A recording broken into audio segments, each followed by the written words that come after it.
Mass మహారాజా రవితేజ గారితో ఒకటి కాదు, రెండు కాదు, 3, 4 సినిమాలు తీసిన డైరెక్టర్లు. నెంబర్ 1 సీను వైట్ల గారు. సీను వైట్ల గారు రవితేజ గారితో మొదటి సినిమా వచ్చేసి నీకోసం, రెండవ సినిమా వెంకీ, మూడవ సినిమా దుబాయ్ సీను, నాలుగవ సినిమా అమర్ అక్బర్ యాంటోనీ.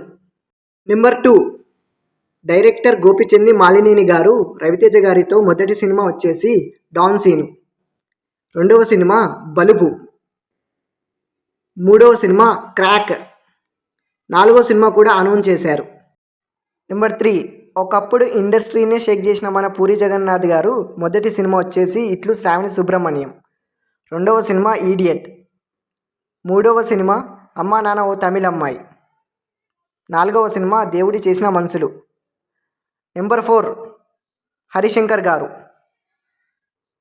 రవితేజ గారితో మొదటి సినిమా షాక్, రెండవ సినిమా మిరపకాయ్,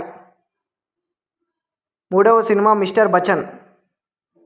నెంబర్ 5 కృష్ణవంశీ గారు డైరెక్టర్. మొదటి సినిమా సింధూరం, రెండవ సినిమా ఖడ్గం, మూడవ సినిమా సీతారామరాజు.